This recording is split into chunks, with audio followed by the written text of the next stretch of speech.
Salut tout le monde, on se retrouve pour le récap numéro 5, je crois, il faudrait vérifier, pour l'évaluation de statistiques. Donc, ce que j'avais oublié de préciser la dernière fois, c'est que les données de la Nièvre, on les a utilisées pendant 5 séances d'affilée, enfin même presque un peu plus, mais enfin ce document-là pendant 5 séances.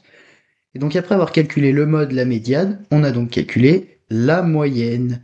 Donc, la moyenne, c'est très très connu. Donc on a remis nos données là dans la colonne D. On a calculé donc la somme de population de l'année 1999, donc avec notre formule égale somme D2, D313. Ensuite, on a calculé le nombre de communes, on savait que c'était déjà 312, et donc la moyenne, c'est simplement... et donc la moyenne, on peut la calculer simplement en mettant ici à 15, donc 225 198 sur 312 à 17.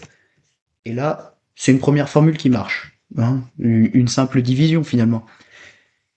L'utilisation de la fonction moyenne, juste là, elle se fait donc avec égale moyenne, j'ouvre une parenthèse, D2, 2 points, D314 normalement je crois, sans prendre la... non, 313, sans prendre la somme bien sûr, hein, et je ferme la parenthèse. Et du coup là, si je l'applique ici, hop, moyenne de là à là, voilà, il m'a calculé 721,78. J'utilise la fonctionnalité qui est ici pour réduire les décimales petit à petit, et je retrouve bien sûr 722. On avait fait une autre application là pour la France, avec la population de la France en 1999, donc 60 millions et quelques, divisé par le nombre de communes pour obtenir la population moyenne des communes en France. Voilà, c'est pour la moyenne. Mais la moyenne, c'est très facile, hein, donc pas de panique.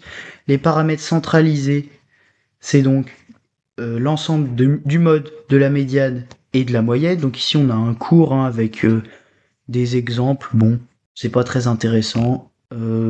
Simplement, parfois, la moyenne est faussée par des valeurs, comme on dit, peu significatives, alors que la médiane est un peu plus cohérente. Donc là, c'est ce qu'on a avec l'exemple des salaires. Le salaire médian qui est beaucoup plus faible que le salaire moyen. Et donc une influence différente des valeurs sur ces paramètres centralisés. Voilà pour la moyenne. Ah oui, il y a aussi les paramètres de position. Autant pour moi. Ah oui, ça c'est horrible. Donc les paramètres de position, c'est un peu comme la médiane. La médiane c'est au milieu, mais il y a aussi des centiles, des déciles, des quintiles, des quartiles. Donc les centiles, voilà, en 100 par égal, déciles en 10 par égal. Enfin 10 par sur les 100. C'est là il y a un cours, c'est écrit et pour les calculer, donc on a notre formule. Pour le centile, c'est donc égal centile, j'ouvre une parenthèse, ma première cellule, 2 points, ma dernière cellule. Point virgule 0,01 puisque c'est des centiles et que c'est 100 par égal. Pour un décile, on mettrait 0,1 et pour les autres, on verra parce que dans le prochain récap, on reviendra sur toutes ces notions. Mais voilà. Donc sur cette partie, vous avez les paramètres de position qui sont indiqués avec à chaque fois la formule. Ici, vous avez les quartiles. Donc la médiane, on l'avait déjà calculé. Là, il n'y a plus rien. Quartile, décile, centile. Voilà. Avec une petite interprétation à chaque fois. Rien de bien compliqué. Mais on revient sur les formules dans la prochaine vidéo.